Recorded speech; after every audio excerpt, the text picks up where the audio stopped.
Paut semuanya, apa kabar? Senang Waalaikumsalam. sekali. Hari ini kita bisa ngobrol dengan salah satu tokoh yang luar biasa sekali.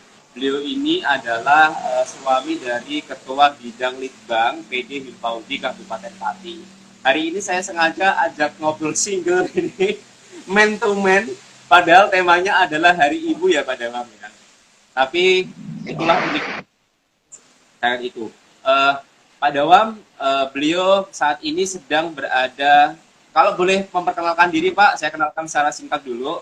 Pak Dawam ini sibuk juga di salah satu organisasi, sibuk di berbagai komunitas juga, dan nama lengkapnya beliau adalah Pak Dawam Ahmad, gitu ya Pak ya. Betul sekali.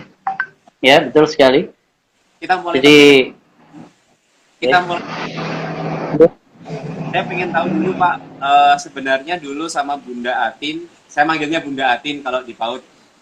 Gimana Pak proses ketemunya? ya, Apakah Bunda juga sudah sibuk seperti ini atau dulu pas ketemunya bagaimana nih? Gimana dan bagaimana gitu? oh ya, terima kasih ya. Sebelum kita mulai ya dialog pada siang hari ini ya, saya perlu memperkenalkan diri sebentar ya, karena tadi ya sudah diperkenalkan sedikit ya. Jadi nama saya Pak Ahmad Dawam ya, atau Dawam Ahmad ya dipanggil. Saya memang sibuk di beberapa organisasi, baik di organisasi sosial ya, maupun di apa namanya di sekolah sebagai lembaga pendidikan ya di sebuah sekolah swasta di Pati ya, yang kebetulan juga mengajar di sana sebagai guru, tempatnya adalah guru PAI ya, yang memang intens terhadap pengembangan karakter siswa ya dalam hal ini, yang apa namanya ya paling tidak kita memberikan arahan tentang karakter siswa yang kemudian di apa namanya diiringi dengan kebiasaan siswa dalam keberagamaan ya. Untuk selanjutnya ya, pertanyaan tadi betul sekali ya. Jadi saya memang istri dari saudari Malihatin ya, yang kebetulan aktif sebagai ketua Litbang Himpaudi Pati ya.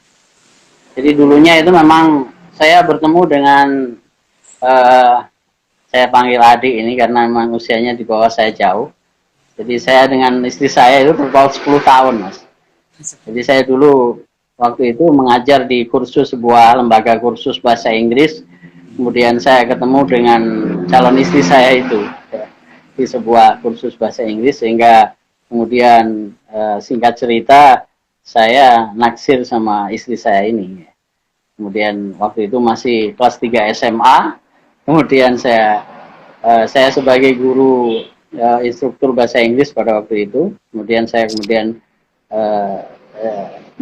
tertarik, dan alhamdulillah ya dalam waktu yang sangat singkat saya bisa berkenalan, kemudian datang ke keluarga Dek Malihatin ya, kemudian diterima dengan baik, dan alhamdulillah ini adalah jodoh yang luar biasa ini Dek Malihatin ini, karena pada waktu itu yang sangat singkat perkenalan kemudian jadi dan jodoh gitu. Ya semoga ini pernikahan langgeng sampai dunia akhirat ya. Amin, amin. Nah, Jadi pada saat itu ya, gimana? Silakan jadi dilanjut, pada Pak. saat saya lanjutkan ya. Ya, siap. Jadi pada saat itu ya kemudian terjadi pernikahan ya. Di Malihatin masih belajar ya, karena kita juga sama-sama belajar berkeluarga karena terpaut usia yang panjang ya. Ya bagaimana kita bisa meyakinkan Dek Malihatin ini sehingga bisa membentuk sebuah keluarga yang mawadah, sakinah, mawadah, warohmah. Ini memang perlu sebuah perjuangan yang luar biasa. Pada awalnya kita berumah tangga, pengantin baru, ya biasa, ya, ada sedikit perselisihan, tapi ya kemudian kita bisa apa namanya. Kemudian 1 tahun kemudian saya bersama Dek Malihatin ini kemudian melahirkan seorang anak, ya, putri ya, yang bernama Elisa. Sekarang sudah besar ya. Dulu pada saat itu ya awal-awal rumah tangga ya, ya waktu itu ya perlu perjuangan yang sangat keras ya.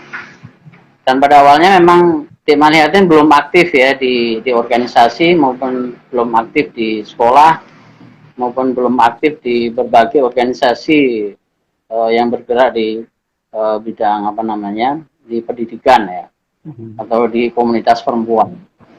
Tapi kemudian saya memang yang mendorong beliau tim Malihatin ini supaya aktif ya.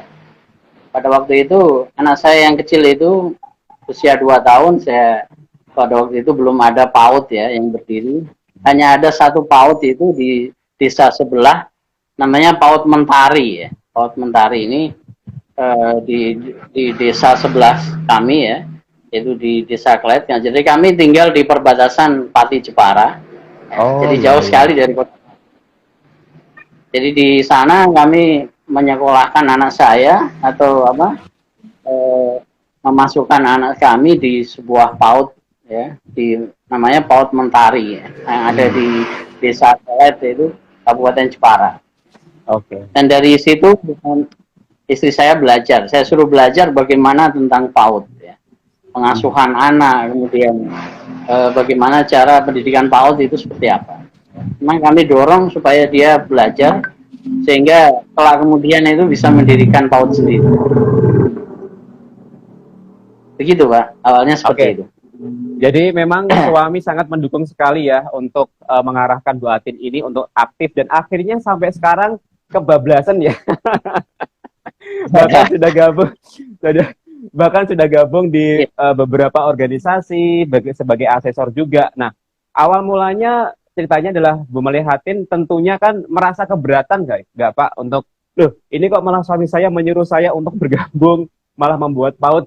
Apakah pernah beliau itu mengatakan seperti itu, atau enggak lah ya, aku udah jadi ibu rumah tangga aja, atau memang beliau ini punya karakter yang oke, ayah saya mau gitu.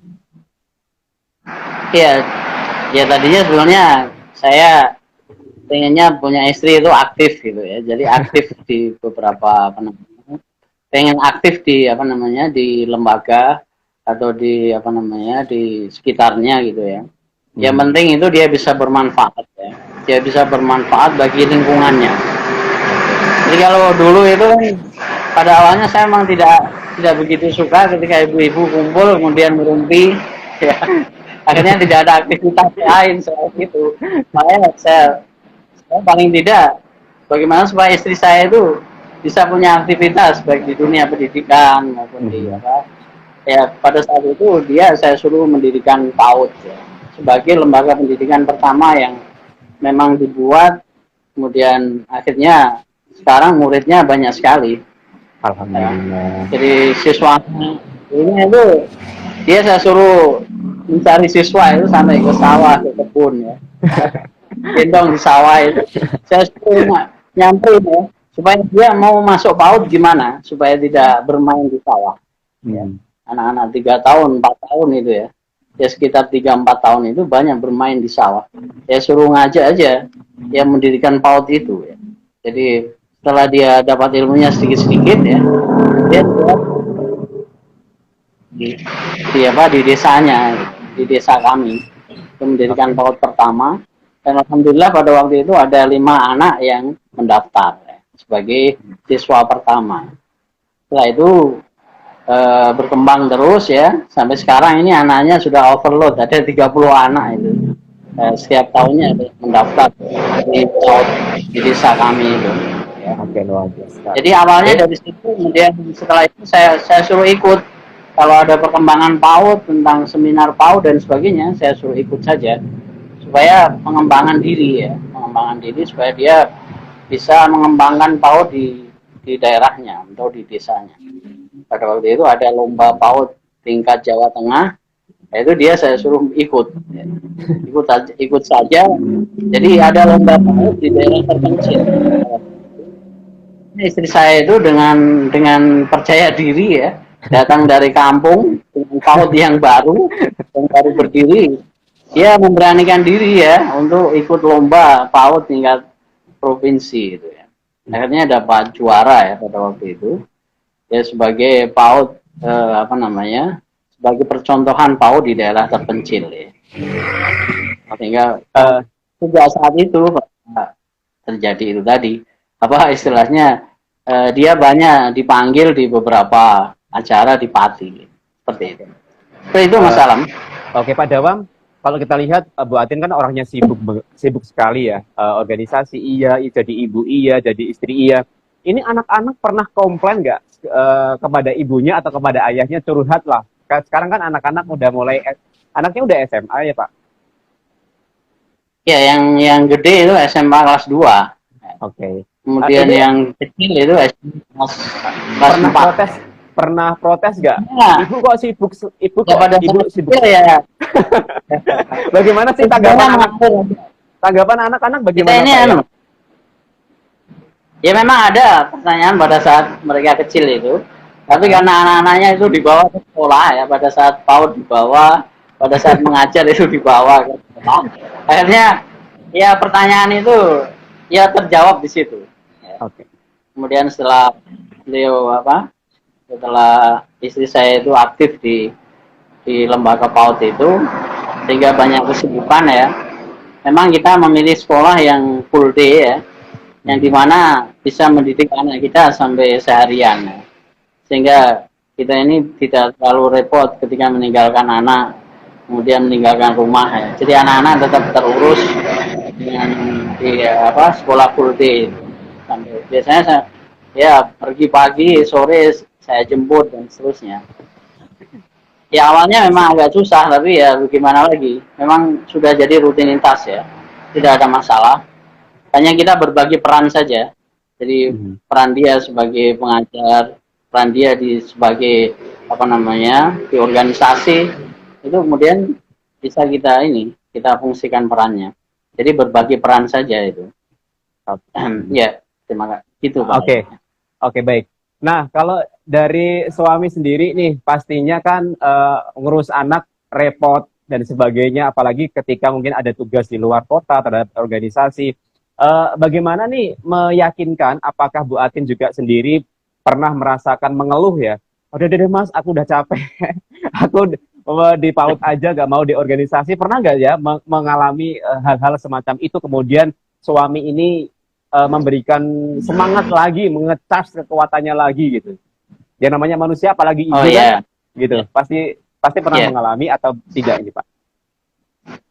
Ya kalau itu ya ya dialami juga, pernah ada juga pernah pengalaman, dia merasa capek dan sebagainya.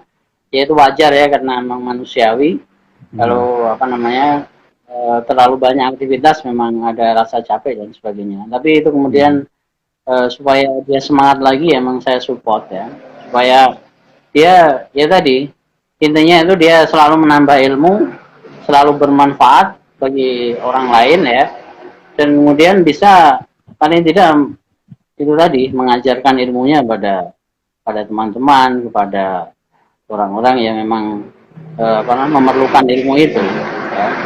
Sehingga dia bisa berkembang ya, dengan perkembangan waktu dia bisa bermanfaat bagi lingkungan, bagi apa namanya, bagi organisasi ya, bagi beberapa komunitas dan lain sebagainya. Itu kan, itu masalah. Oke, Pak Dawam, sebagai ibu pastinya dengan anak-anak ini kan ada kedekatan secara emosional dan juga psikologisnya semacam itu. Nah, kalau Bu Atin sendiri ini sebagai istri, sebagai ibu, secara kedekatan dengan anak bagaimana Pak? Apakah lebih dekat dengan anaknya karena Bu Atin kan sering pergi kemana-mana gitu ya, kadang untuk mendengarkan curhatan anak dan sebagainya. Bagaimana kalau di rumah Pak? Apakah anak-anak juga apa namanya, menemukan sosok ibu yang benar-benar ideal bagi mereka, bisa diajak ngobrol dan sebagainya di tengah kesibukan beliau sebagai seorang guru, dosen, dan juga seorang aktivis gitu. Ya, jadi ya kuncinya hanya satu Mas, hanya membagi waktu. Jadi membagi waktu, ada waktu yang memang harus berkualitas untuk anak. Jadi sedikit waktu tapi sangat berkualitas bagi anak. Itu sudah memuaskan bagi anak-anak kita. Sehingga kalau belajar ya, saat belajar ada yang mendampingi ya. Saat sholat juga sama, ada yang mendampingi dan sebagainya. Itu saya kira itu bisa memberikan ke anak itu lebih lebih tenang ya, kemudian lebih nyaman ya. Jadi kita memang berbagi waktu, dan waktu yang berkualitas itu yang kita gunakan untuk mendampingi anak-anak kita ya. Jadi memang tidak harus seharian bersama anak ya, tapi kita memang harus menyisihkan waktu untuk bagaimana supaya anak ini bisa merasa terlindungi dan terayomi, baik pada saat belajar maupun pada saat ini tadi mengaji dan sebagainya. Itu memang kita wajib mengawalnya itu. Jadi memang waktu yang berkualitas untuk anak. Oke. Itu Pak Dawam, itu masalah. Pak Dawam, kalau kita lihat nih, kan tidak semua suami itu memberikan izin, apalagi yang namanya mendukung kegiatan istri di luar. Pengennya istri itu di rumah dan sebagainya. Kebalikannya, istrinya menginginkan kegiatan di luar, pengen beraktivitas, bersosial, berorganisasi, namun suaminya tidak mendukung.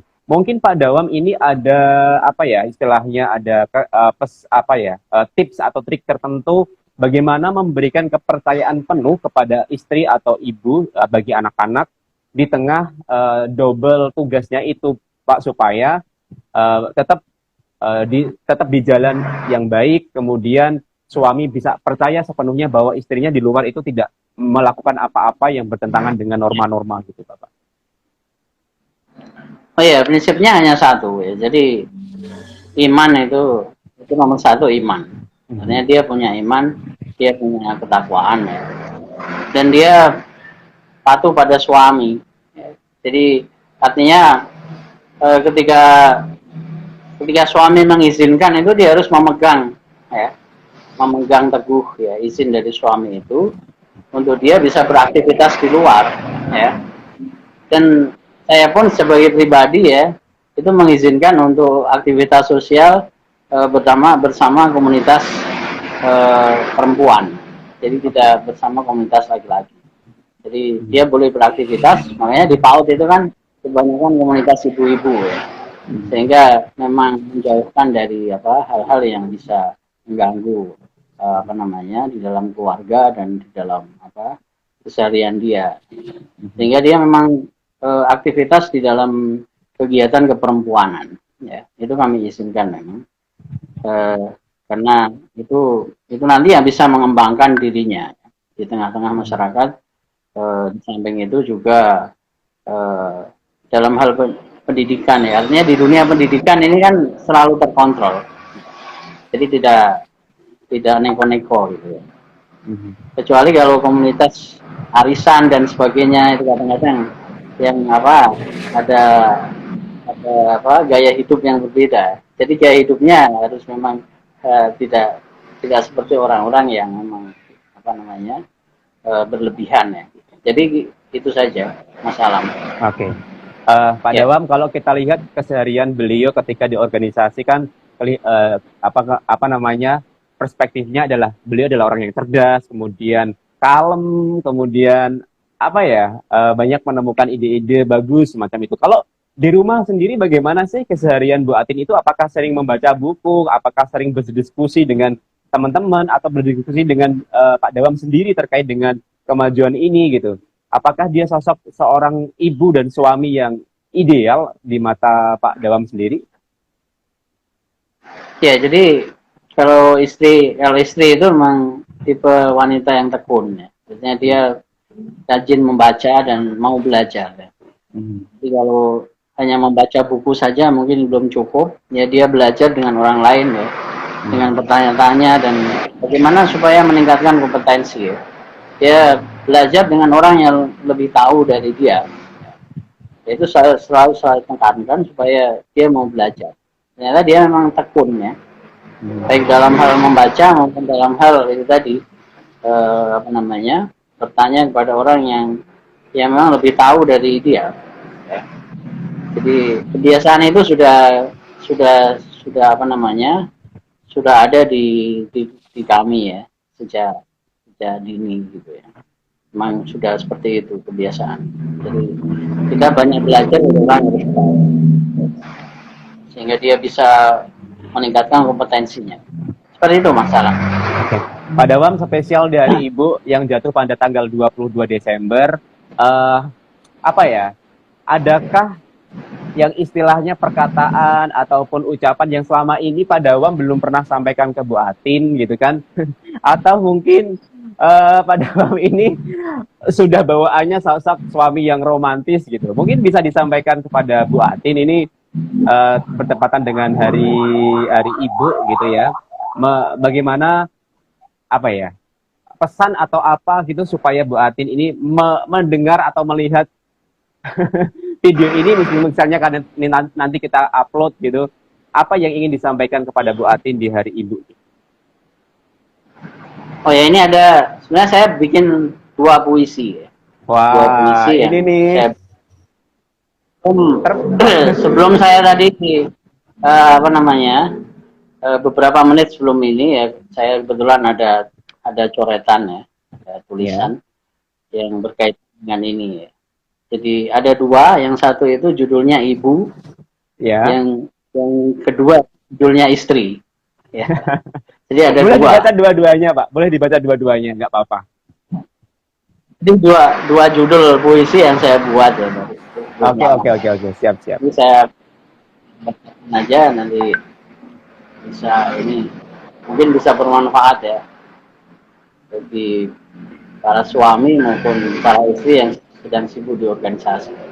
Oke, Pak Dawam, sebelum dibaca, mungkin saya boleh mempresentkan supaya ini lebih dramatis gitu Bu Atin. Nanti kalau membaca atau mendengarnya juga dia lebih mengena di hati ini. Oke teman-teman, saat ini Pak Dawam punya yang namanya coretan tangan spesial di Hari Ibu khusus untuk ibu dan istri gitu ya. Ini 2 judul yang ditujukan untuk 1 orang Bu Atin sendiri. Pak Dawam, silahkan dibacakan, dan Bu Atin ini spesial buat Bu Atin di Hari Ibu tahun 2021 ini. Silakan Pak Dawam. Ya,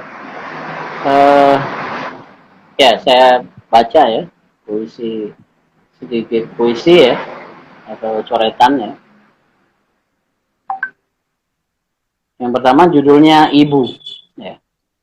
Wahai Ibu yang telah melahirkanmu ke dunia yang fana ini, dalam suka maupun duka, dalam senang dan gembira, dalam tangis dan tawa, dalam suasana haru, berlinangan air mata. Kasih sayangmu senantiasa mengawalku,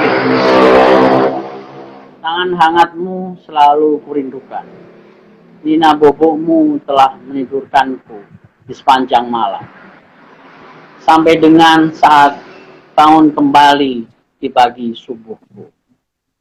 Terima kasih Ibu yang selalu mendampingiku. Itu yang satu ya. Yang satu lagi judulnya Istri.